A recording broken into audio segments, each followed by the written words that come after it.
Phil Stewart from Hybrid Me doing a short video today on the internet. Now, all of my other videos have been about golf simulations. You might think, why is he doing one about the internet? Well, there is some relevance, which is I'm going to be talking about the challenge people have when designing a golf simulator about how they get internet access into some of those locations where it's not easy.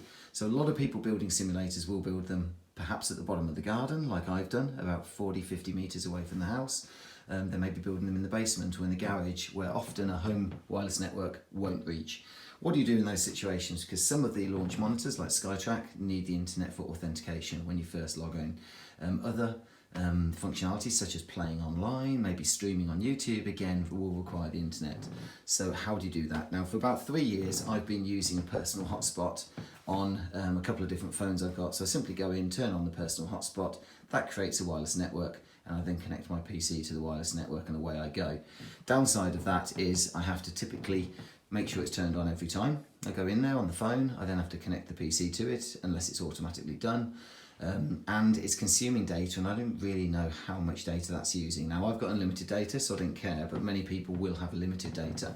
And if you get involved with online gaming, maybe in the chat groups, talking online, whatever, it can consume, or uploading videos, downloading videos. A lot of data can be involved, and you may end up burning through your mobile data contract.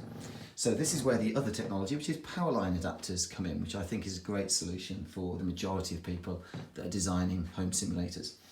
If you know all about powerline adapters, then probably skip on. You're not going to learn a great deal. I'm certainly not going into technical detail. This is very much around how I use them and how other people might want to use them. What is a powerline adapter? Well, this thing in white is one of them from TP-Link. It's a member of the AV1200 family. I've used TP-Link for many, many years, and I think they're fantastic for powerline adapters. I would love to be the face of TP-Link if you're out there. I can't imagine why they wouldn't want me to be so, but somehow I don't think that's going to happen. So I'll just talk about the technology. So in this case, it's got a pass-through function, which means even though it's plugging into a socket, I can still use the socket because this is plugged into the TP-Link. But essentially, it allows a network connection to be made to the powerline adapter. I'm going to talk about the internet just to be generic. And it will then pass that connection through and talk to any other powerline adapters that are located within the house. Now, the first thing you need to do is to pair up the powerline adapters. So when you first get them, you typically, well, you need at least two. You'll have, well, you don't have to if it's a wireless network, but anyhow, we'll say, you'll have one here. You'd plug the second into the socket right next to it. That isn't one, but I'm pointing there to the socket. And you would press pair on the first device, you then press pair on the second one, and the two powerline adapters will flash around lights, and then they will eventually go solid green, and that means yes, they are talking to one another and they're paired up. You can do that with additional powerline adapters. You can have as many as you wish to ensure that you can get the internet to each of those powerline adapters wherever they're located within your house or your garden, as long as it's on the same main circuit. It's not on extension leads because they don't work well on extension leads. It can slow the speed and in some cases stop it working. And sometimes they may be a little bit more intermittent if it's a very long circuit. For instance, the 50 meters, 60 meters going out to the bottom of the garden. There may be other ways of doing it, and I will talk about that shortly. But I do think TP-Link AV1200 family are fantastic. So how am I doing it? I've got a 4G router here. My fibre connection is pretty poor here, so even though I'm paying for fibre, I'm getting very slow speeds. So I got on board with 3 on one of their Black Friday deals. I've put their 4G SIM card into a 4G router, and this is now serving the whole house in terms of high-speed internet. I've got an Ethernet cable going out the back of the router. In your case, this may be an ADSL connection. It might be a cable modem, a fibre, whatever it may be. But wherever your main router is, you would typically have an Ethernet cable going out into one of your powerline adapters, and then we'll wander through the house to find where else you can put powerline adapters.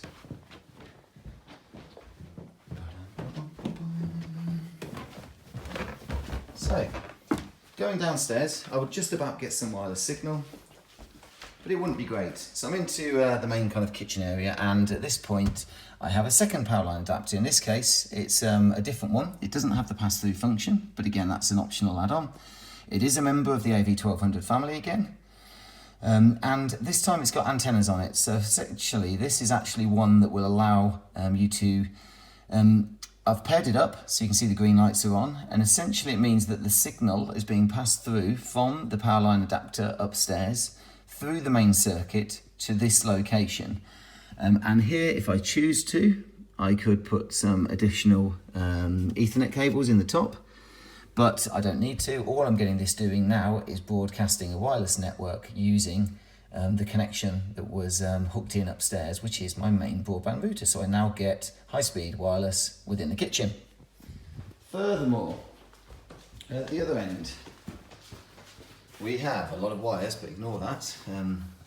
Powerline isn't going to solve all of that, or that will solve the fact I don't have a big cable going all the way from upstairs downstairs with an Ethernet cable.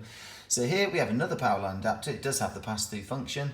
It's got 3 Ethernet cables coming out of it because I've actually got 3 wired connections. Things like Apple TV, PlayStation, Xbox, TV, all of these things can now be hooked up to the same networks. This powerline adapter is talking to that one and talking to the one upstairs, making sure they're all on the same network using the high-speed connection. Then, you're getting the gist here, so might be getting a bit boring at this point. Into the garage, again, where I don't have my simulator, but many people might. And here I have another one. Now, I'm not using the antenna in here, so I don't need a wireless signal in the garage, but the key point I've got here is you'll see the middle light is actually on. That's actually showing there's a LAN connection, which is this cable. Now, this is an armoured Ethernet cable. So I mentioned earlier that with long hops of things like 40 metres, 50 metres, maybe the powerline adapter will struggle. It can work, and it actually does work, but I found it's actually better and faster to be using an Ethernet cable, which I already had laid out in the garden, an armoured Ethernet cable going all the way down to my simulator at the bottom of the garden. So in this case, I've got the internet connection coming to this location, just as I do in the kitchen twice and upstairs, and I simply plug in this end of the armoured cable. And at the far end, which I'm not going to do, down in the golf simulator, which you will have seen on my other videos, I could either have a power line adapter, which would then be sending the signal through the power line, not through the Ethernet cable, or in my case, I actually simply have an access point. This is effectively a wireless, generating a wireless network down at the other location. Again, I use a TP-Link access point. There's loads out there you could have, which I plug the armoured cable in. That means the internet location has gone here through the powerline adapters, it's going along the cable to the golf simulator, going into the access point, which is then generating a new wireless network with an SSID and with security credentials that I can connect all of my devices to, and I have internet at the bottom of my garden, all of it using the main home broadband. Not rocket science, this isn't brand new technology, it's been around for a while. Many of you will have heard of this all before, but I just hoped that might be useful for some people. If you are designing a golf simulator, I say do consider how you're going to get internet there. Personal hotspot will work great if you do have a good signal, if you've got plenty of data. But I found powerline adapters fantastic for just being able to use home broadband. Hope that's been useful. Please let me know if there's any additional questions, any comments, anything I can help with. Please like the video and subscribe if I'm actually helpful at any point, and thank you for watching. Cheers, bye.